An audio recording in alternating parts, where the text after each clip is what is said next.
Amigos televidentes, vamos a dar la bienvenida aquí en Esferas de Poder al presidente de la Asociación Nacional de Jóvenes Empresarios, Ángel Miguel Roy. Bienvenido sea usted aquí a Esferas de Poder, muchas gracias por acompañarnos. Muchas gracias a usted, Federico. Para mí es un placer estar aquí acompañándote hoy. Y bueno, bienvenidos seamos los dos. Bien, la ANGE siempre ha hecho aportes invaluables a la democracia. En cada proceso electoral organiza debates para que los candidatos discutan abiertamente sus propuestas electorales, que le lleven a la ciudadanía asuntos concretos. Se sale siempre de lo que es esa verborrea política de insultos y del tradicional debate político para que se reduzca al planteamiento de ideas concretas. Es un aporte extraordinario que siempre se logra con esto y tenemos la experiencia de debates electorales, por ejemplo, en las pasadas elecciones congresionales y municipales, en las elecciones presidenciales, que cada uno de los candidatos va y hace su planteamiento utilizando como escenario la Cámara Americana de Comercio. ¿Cuáles son los pasos, los aprestos del próximo debate electoral que la ANGE ha programado para abril? Bueno, fíjate, Federico, realmente el tema de los debates es el tema del momento, particularmente para nuestra asociación. Como bien tú decías, es un esfuerzo histórico ya. Ya nosotros hemos realizado 3 debates congresuales específicamente exitosos en el pasado. Ocurre que en esta ocasión no ha sido el caso de que el proceso sea tan fácil. Por primera vez, te diría, a Ángel se le ha hecho difícil consensuar la participación de todos los candidatos elegidos para dichos debates. Como tú decías también, es una oportunidad realmente importante para que la población tenga una visión más clara de sus representantes. Es triste realmente que estemos en este momento todavía en una especie de limbo por parte de los candidatos del gobierno de poder, del partido de poder, el PLD. Aún no han confirmado la participación los candidatos de ese partido. Es cierto que este año ha sido un año bastante traumático en términos electorales. Por dicha de los ciudadanos hemos tenido una campaña corta, pero por mala suerte de la democracia dominicana el proceso ha sido muy traumático. Y eso también de pronto ha influenciado el tema de los debates y nosotros lo comprendemos. Ahora bien, no deja de ser una realidad y una responsabilidad de todos los partidos que le permita a sus candidatos exhibir sus propuestas. Tenemos que adelantar en ese sentido y es una pena realmente que no todos los partidos lo ven de esa manera, más en estos momentos tan delicados que la República vive, cuando se habla de un clientelismo político descontrolado y el tema del narcotráfico, el tema del lavado de activos. Realmente lo que necesita la República en este momento es un poco de pureza y un poco de limpieza.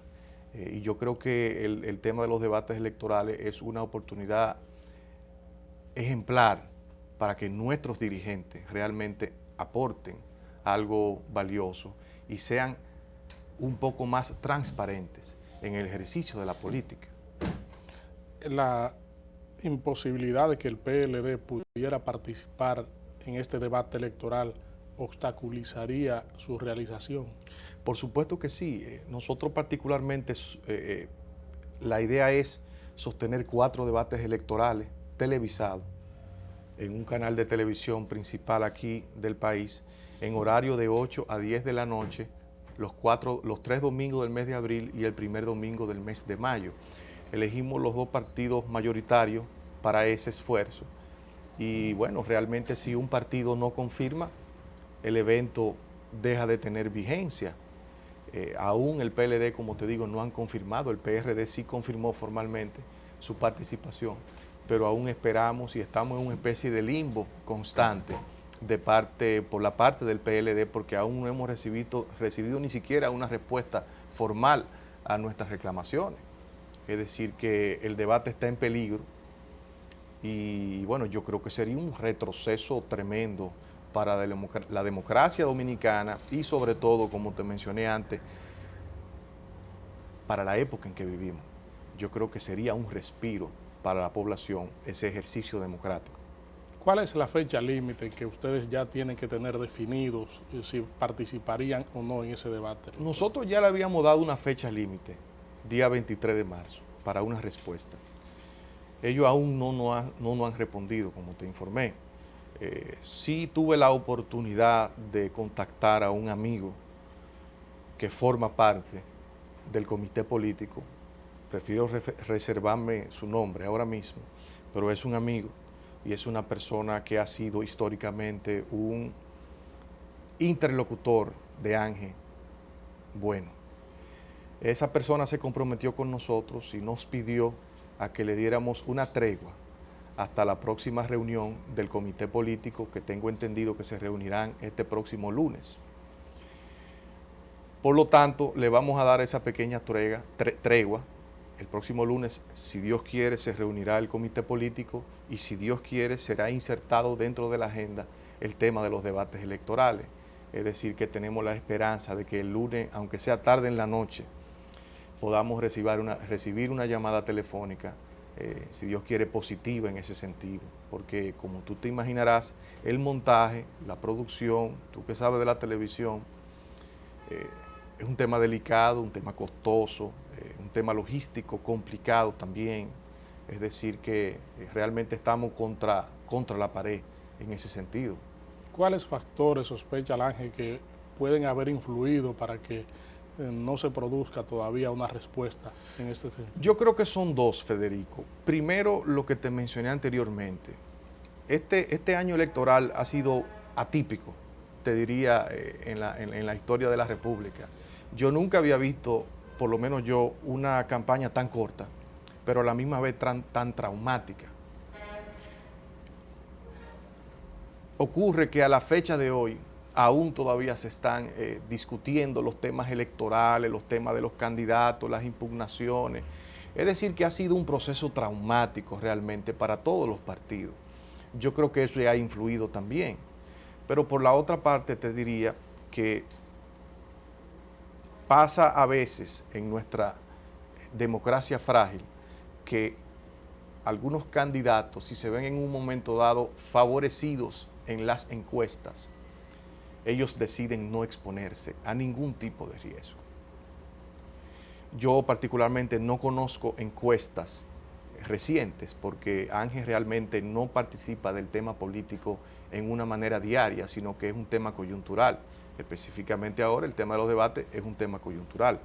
Pero sospechamos que de pronto los candidatos del PLD, no sé si algunos o todos, tendrán alguna ventaja en algunas de sus encuestas y por esa razón, como dicen en la calle, no se la quieren jugar. En la opinión de nosotros y en la opinión, pienso yo, de la ciudadanía, ya que los medios de comunicación se han hecho eco de nuestro esfuerzo, esto no debe de ser. Esto no debe de ser. El país necesita realmente que la democracia madure un poco más. Y yo creo que ha llegado el momento donde algunos partidos y sobre todo algunos candidatos deben de jugársela y deben de ser responsables ante la población y ante el electorado, que está requiriendo de ellos esa claridad y esa participación abierta de las discusiones políticas. Entonces, yo creo que el momento ha llegado de que eso sea así y yo creo que hay que dejar atrás un poco ese tema coyuntural, político, eleccionario y bueno, darle al país realmente lo que se merece. Acuérdate, Federico, que tenemos una nueva ley de partido. Aún está en discusión esa ley, pero te comento que dentro de esa ley ya se incluyó la figura del debate electoral. Es decir, que el debate es una figura que ya forma parte de una necesidad y de una realidad. Por lo tanto, nosotros pensamos que los partidos deben de acogerse a esa realidad que hoy es la figura del debate. ¿Cuáles son los beneficios que le ve la ANGE frente a la población votante, a la ciudadanía en sentido general, el hecho de que se ventilen cada una de las propuestas y donde se exhiban las actitudes y aptitudes de los candidatos? Bueno, es obvio que se trata de discutir las ideas, es obvio que se trata de adecentar un poco más la política de calle, la política de chercha que históricamente se ha manejado en la República Dominicana. Es una manera de elevar el nivel de discurso en ese sentido y de que la población realmente ejerza un voto consciente, porque de eso se trata. Se supone que esos serán nuestros representantes, los candidatos que resulten ganadores de las elecciones. Ellos representan a un grupo importante de la población y se supone, teóricamente, que esos políticos representen los mejores intereses de la población. Y yo creo que para que ese ejercicio sea efectivo es necesario que la población pueda escuchar, discutir, analizar a modo propio las propuestas de sus representantes. Eso ocurre mucho en algunas naciones, ya prácticamente es una necesidad y una obligatoriedad el participar en un debate electoral. Hay democracias modernas que realmente exigen ya eso como parte del proceso eleccionario. Yo creo que hacia ahí deberíamos nosotros ir en ese sentido y no podemos pararnos. Y lo que está pasando ahora es que el gobierno de turno, yo digo el gobierno porque es el partido que está gobernando, pareciera que quisiera dar un paso hacia atrás en ese sentido y es una pena y realmente tenemos esperanza aún de que eso no sea así. Con el permiso de nuestro invitado especial, Miguel Roy, presidente de la Asociación Nacional de Jóvenes Empresarios, aquí en Esferas de Poder vamos a una pausa y en instantes regresamos.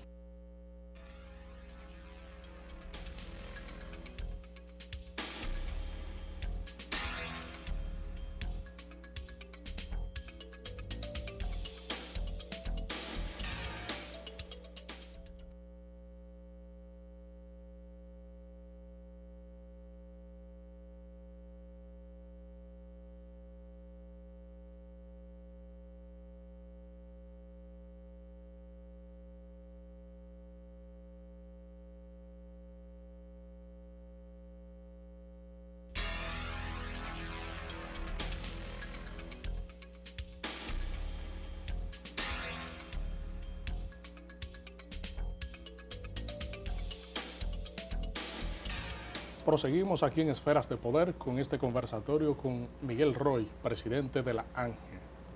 No sé, Miguel, si usted tenía algo más que abundar sobre el debate electoral. Veníamos hablando del beneficio de los debates, tanto para los candidatos y para la población. Yo te expresé en nuestro parecer lo que serían algunos de los beneficios para la población votante, pero a la misma vez te debo de mencionar que pensamos nosotros que sería un gran beneficio para los candidatos participar en los debates, porque se le está brindando una gran oportunidad, obviamente, para que promuevan sus figuras y promuevan sus proyectos. Te comenté anteriormente que se trata de 2 horas prime time de televisión domingo en un canal principal de la República. Estaremos transmitiendo en los medios electrónicos. Vamos a subir una señal a través de Facebook y de Twitter y solamente por esa vía estaremos llegándole como a 45,000, 50,000 contactos jóvenes. Se estará subiendo, se va a establecer un canal en YouTube también, en el internet, y vamos a subir el programa en YouTube también, y se va a crear una buena interacción entre los jóvenes, donde estaremos mandando imágenes y comentarios de los debates en vivo, y se creará una buena discusión positiva entre la juventud. Acuérdese que nosotros representamos la juventud empresaria y la juventud profesional. Las preguntas para dichos debates serán elegidas y redactadas por nuestra membresía. Como eso funciona es que nosotros circulamos unos formularios a través del internet a toda la membresía de ANGE, que somos como 800 miembros ya. Se les circulan unos formularios y esa juventud es la que decide cuáles son los temas que quieren escuchar de sus candidatos. De manera pues que es una forma muy democrática realmente y muy abierta de discutir ideas, y pensamos que ese escenario que se le está brindando a los candidatos es un escenario particularmente bueno y bueno, creemos que es una gran oportunidad que le estamos brindando, y para nosotros es un gran sacrificio porque esto es costoso. Nosotros somos una asociación sin fines de lucro, entonces es un sacrificio económico para nosotros también montar este tipo de eventos. Es decir que hay muchas razones, Federico, por las cuales los debates deben de sostenerse. Bueno, esperamos que la ANGE sea debidamente oída por los partidos políticos y que este debate se celebre. Hablaba ahorita de la reacción post-inscripción de los candidatos en la Junta Central Electoral, el trauma que ha causado. ¿Cómo enjuicia la ANGE todos estos escarceos, conflictos, en donde algunos candidatos han tenido que ser amparados por la Junta Central Electoral para que se respete la institucionalidad de los partidos? Bueno, yo te diría que hay dos aspectos fundamentales en lo que tiene que ver con ese conflicto. Hay uno positivo y hay uno negativo. El positivo es que la Junta Central Electoral se ha hecho respetar. Yo creo que por primera vez la Junta Central Electoral ha tomado un papel predominante y sobre todo un papel de respeto, y han expresado muy claramente su voluntad y han ejercido el poder que ellos ostentan. Anteriormente se veían a partidos políticos exigirle a la Junta ciertas cosas, y hasta cierto punto los partidos eran lo que decidía lo que la Junta posteriormente iba a decidir. Este año ha pasado algo positivo en ese sentido, y es que la Junta realmente se ha hecho sentir y ha establecido su autoridad en el proceso político. Eso es lo positivo. Lo negativo es que realmente la democracia está retrocediendo. Lo veníamos hablando ahorita con el tema de los debates, porque yo creo que todo está relacionado al final del día. Y lo que estamos viendo nosotros es un retroceso franco de la democracia, y un nivel de clientelismo y un nivel de comercio político nunca antes visto en la República Dominicana. Eso es peligroso porque le hace daño realmente al sistema de partidos, le hace daño a la población civil, emite señales negativas a todos los sectores de la sociedad. Ya el tema de la política se ha convertido en un mercado, en un tipo de negocio, que ya prácticamente se ha perdido mucha discreción en ese sentido. De pronto eso ocurría en el pasado, pero ya eso se está ventilando en una forma que le está haciendo daño a la democracia, Federico. Le está haciendo daño a la democracia. ¿Cómo podemos mirar a los partidos por dentro luego de descubrirse esta situación y de originarse la reacción frente a la situación interna de los partidos, de que un candidato gana una elección y aparece otro inscrito en su lugar? Sí. Yo creo que ahí entraría el tema que te mencioné anteriormente de la Junta. La Junta tiene que seguir ejerciendo su autoridad. Después de pasar este proceso de elecciones, yo creo que llegará necesariamente un tiempo de reflexión. Ahí tenemos un par de instrumentos útiles, como la ley de partido que te mencioné anteriormente, que de pronto debería ser revisada en ese sentido, y no solamente revisada, sino que se establezcan mecanismos de aplicación de dicha ley realmente respetables. Porque yo creo que de lo que se trata en cierto sentido es de una falta de autoridad, una falta de control, una falta de respeto al sistema político, al sistema de partido. Entonces yo creo que lo que hace falta es encarrilar a través de una autoridad genuina a que los partidos se acojan a los lineamientos que traza la ley de partido. Porque fíjese lo que ha pasado y fíjese en el momento en que estamos. Aún la ley de partido no ha entrado en vigencia y mire lo que está pasando. O sea, está claramente establecido que la ley es una necesidad, pero no solamente una necesidad. Lo más importante de ese proceso, te lo acabo de decir, va a ser en qué manera se va a aplicar la ley, con qué nivel de fuerza se va a aplicar la ley y cómo va a conseguir la Junta o el Poder Judicial que esa ley sea aplicada y que existan sanciones dentro de la ley realmente significativas en contra de los partidos. A propósito de partidos y elecciones, se ha discutido hasta la saciedad el asunto del barrilito. Tiene una gran oposición por parte de dirigentes políticos y la sociedad civil que ha reclamado su eliminación para transparentar el accionar político. ¿Cuál es la opinión de la ANGE con relación a este sistema de subvención de las actividades de los legisladores? Fíjate, Federico, es un tema interesante. Vengo de una reunión con la gente de Participación Ciudadana de Finjus, donde se estaba discutiendo el tema de la financiación de los partidos y del dinero dentro de los partidos y cómo se está usando ese dinero. Existen dos términos fundamentales que yo creo que hay que definirlo más claramente cuando se habla de los fondos de los partidos usados para el clientelismo. Está por un lado lo que llaman algunas personas el asistencialismo y por otro lado está el clientelismo. Yo creo que hay una raya muy fina que divide esos dos términos porque a veces se confunden. Y yo creo que es necesario, porque es obvio que los partidos tienen una responsabilidad fundamental de asistir y de tener programas sociales. Pero no se debe de confundir los programas sociales con el clientelismo. Y eso es lo que está ocurriendo. Se están entrelazando esas funciones. Entonces, yo creo que por un lado debe de haber ese asistencialismo, pero en una manera organizada, a través de programas sociales organizados. El gobierno tiene programas para ese tipo de cosas, la tarjeta de solidaridad, el tema del plan social de la presidencia, las cajas con los alimentos.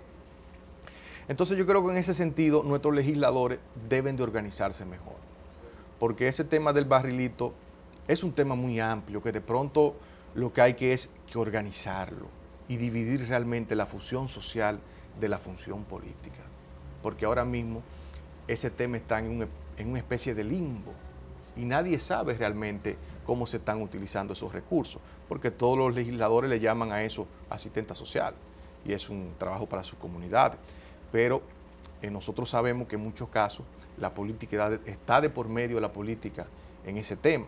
Entonces yo creo que eso forma parte del problema conjunto de la democracia y el problema conjunto de los partidos, lo que estamos hablando anteriormente. Se tienen que regular los partidos y las funciones de los partidos.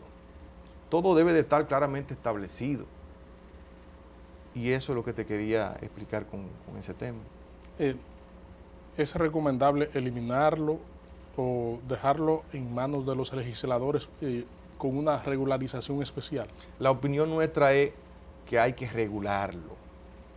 Es obvio que un legislador va a tener presión social de parte de sus demarcaciones, sobre todo en demarcaciones más pobres, en provincias lejanas. La necesidad existe y nosotros comprendemos que es una función básica de los partidos el asistir. Por eso te hablé del término de asistencialismo.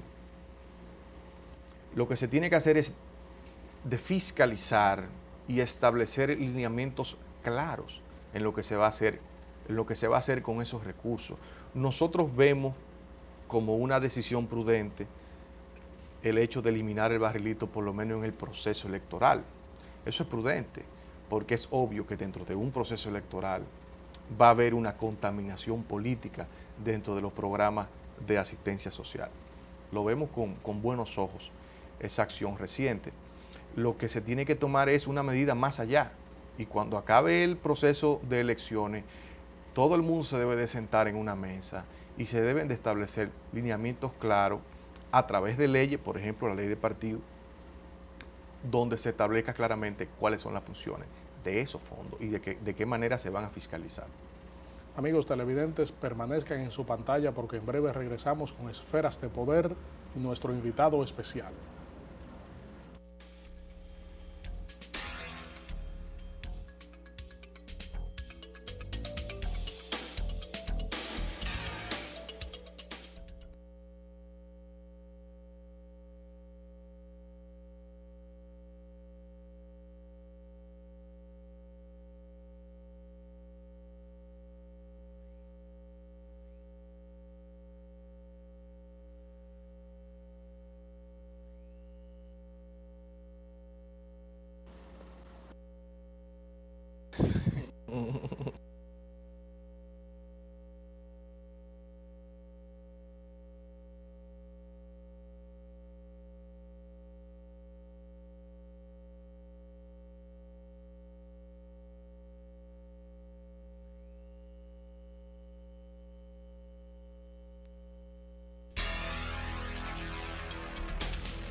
Miguel Roy, presidente de la ANGE, está con nosotros en Esferas de Poder.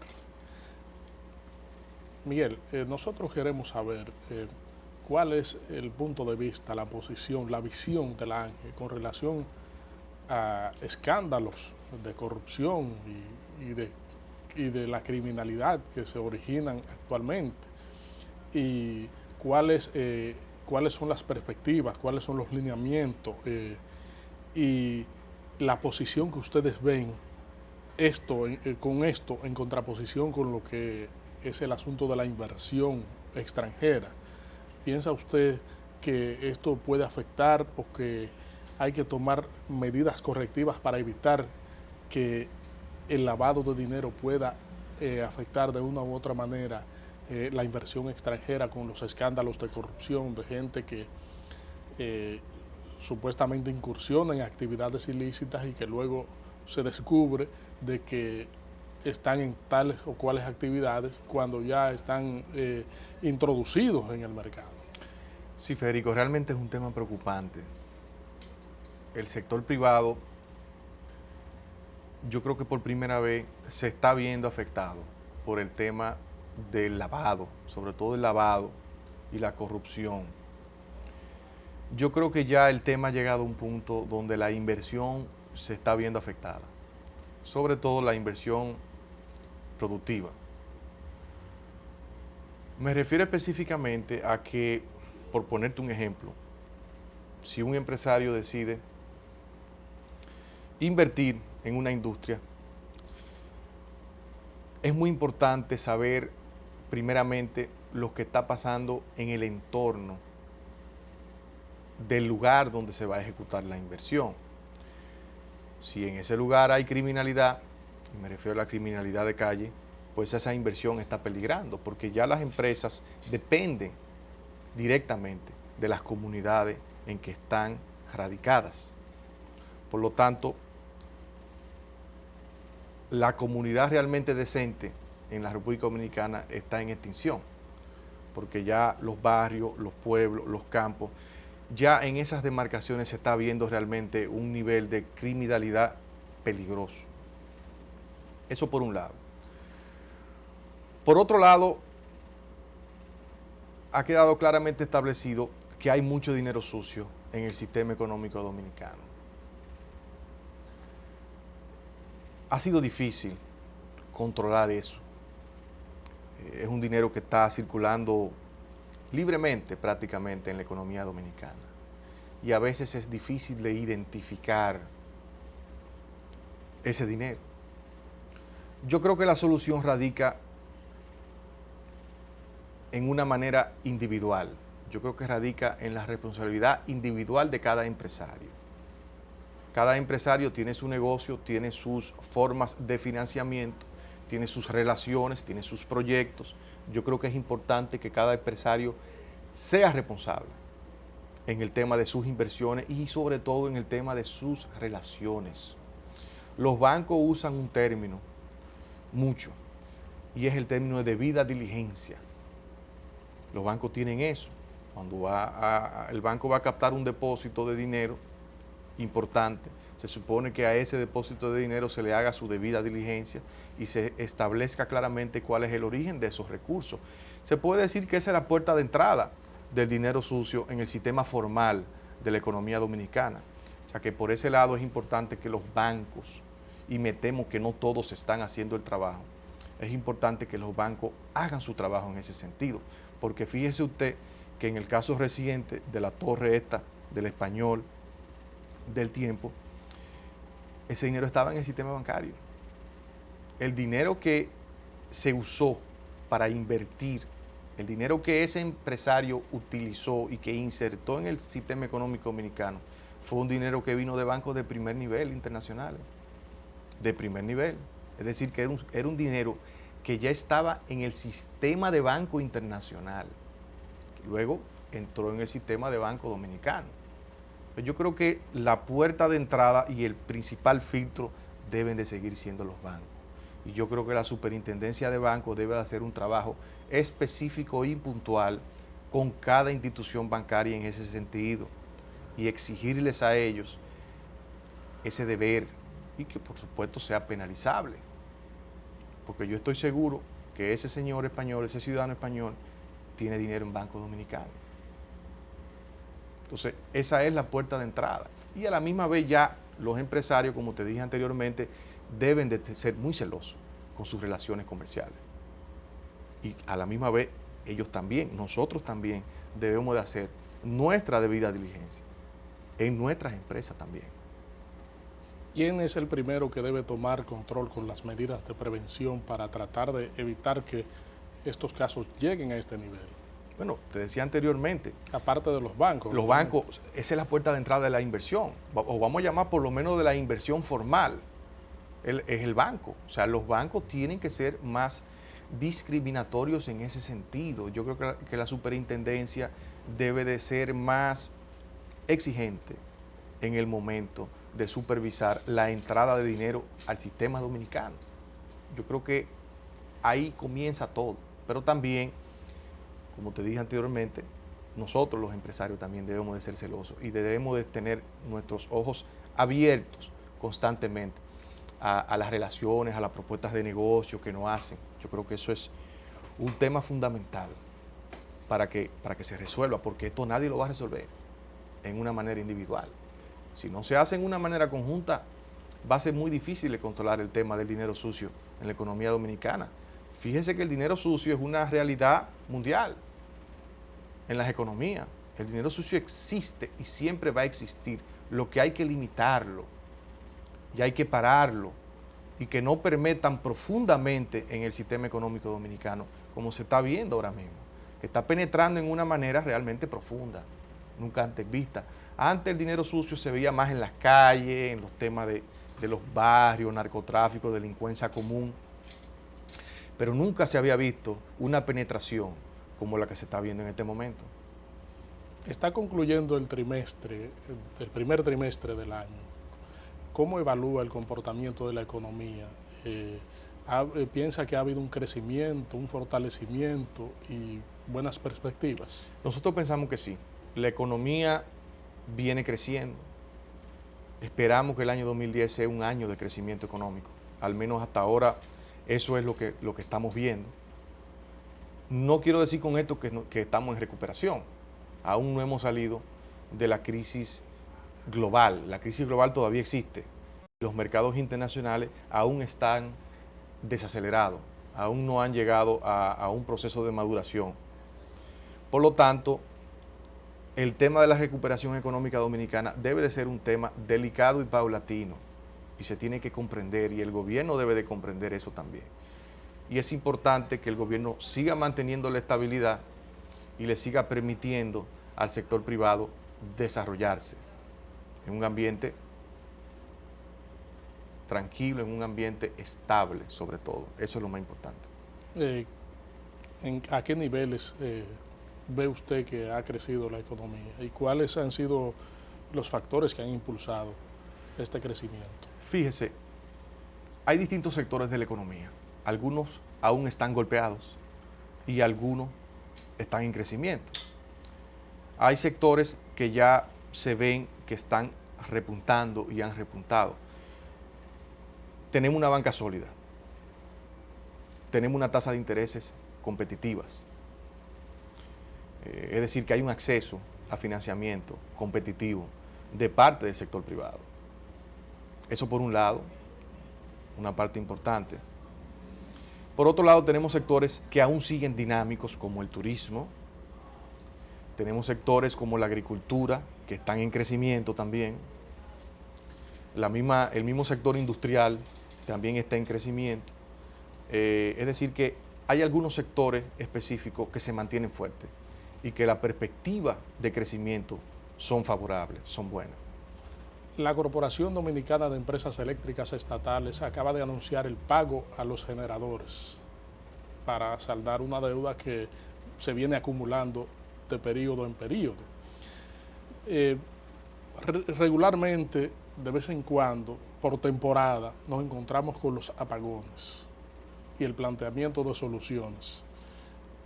Y el pago a los generadores es uno de ellos. ¿Qué usted opina sobre esto? ¿Cuál alternativa usted entiende que es la más viable para afrontar la crisis eléctrica? Fíjese, el problema de la crisis eléctrica es un problema de fondo.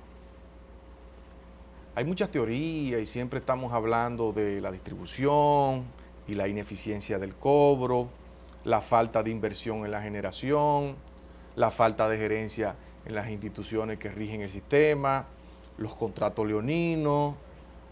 Hay una serie de temas que siempre se están ventilando, pero yo creo que al final del día es un tema de fondo, como te dije anteriormente, hasta que la población no comprenda en su totalidad de que debe de pagar la luz que recibe, el problema no se resuelve. Es tan sencillo como eso. Es tan sencillo como eso. Porque estas cosas hay que verlas en una manera gerencial. Y yo como empresario siempre veo esas cosas en una manera gerencial y administrativa. De lo que se trata es de unas empresas que no funcionan. De lo que se trata de unas empresas que están técnicamente quebradas. Porque una empresa que no cobra lo que vende, pues está técnicamente quebrada. La mala suerte es que se trata de una empresa o de un grupo de empresas tan delicadas para el desarrollo de la nación dominicana. Por lo tanto, te diría que ese es el problema fundamental. Y yo creo que el esfuerzo, o la mayor parte del esfuerzo, debe de ir dirigido en ese sentido. La población tiene que comprender la necesidad. De pronto tú y yo lo entendemos, Federico. Pero cuando tú te vas a los barrios, la gente no entiende eso. Y hay gente también en todos los sectores que no entienden eso, porque aquí se roba la luz en todos los sectores, no solamente en los barrios. Aquí hay torres, lo ha dicho el propio César Marrancini, torres de primer nivel que no pagan la luz o que se roban la luz. Es decir que el problema es un problema de fondo, es un problema conceptual, es un problema de que la gente no comprende realmente el peligro que la nación dominicana está viviendo. Y hasta que no enfoquemos ese problema principalmente por esa vía y no concentremos los esfuerzos por esa vía principalmente, el problema no se soluciona. Este ha sido un diálogo muy fructífero, edificante, orientador, y donde hemos escuchado la posición de un joven empresario del talento y la categoría suya. Queremos que usted haga una breve exposición para concluir con esta interesante conversación aquí en Esferas de Poder. Bueno, realmente yo quisiera terminar con el tema del momento, Federico, que es el tema de los debates. Le hago una exhortación desde este medio al PLD para que sean sensatos y para que sean realmente lo que han sido en el pasado, porque el PLD siempre se ha caracterizado como un partido moderno, como un partido organizado, como un partido que de pronto ha sido el ejemplo en muchos sentidos en este país. Yo quisiera que ellos sigan ese ejemplo. No quisiera que el PLD pierda esa mística, porque aún la tienen. Y yo creo que estamos en un momento clave de la defensa de esa mística. Yo creo que el PLD debe de jugársela en ese sentido y debe de dar un ejemplo de democracia en ese sentido, más en estos tiempos turbulentos en los que vivimos, en estos tiempos donde la democracia realmente ha retrocedido. Yo creo que esa es la señal que el PLD debe de enviar a la nación dominicana. Estamos muy complacidos de que usted venga a hablarle a los amigos televidentes de Esferas de Poder con la propiedad que le caracteriza al sector que usted representa, que sus aportes, lo conoce la ciudadanía, importantísimos para el fortalecimiento institucional del país. Quiero agradecer en nombre de los amigos televidentes el hecho de que usted haya venido aquí para hablar como usted lo ha hecho. Muchas gracias, Federico, un placer, siempre a tu orden. Muchas gracias, amigos televidentes, por acompañarnos aquí en Esferas de Poder. Hemos tenido la conversación central con el empresario Miguel Roy, presidente de la Asociación Nacional de Jóvenes Empresarios. Federico Méndez se despide de ustedes y será pues hasta el próximo contenido.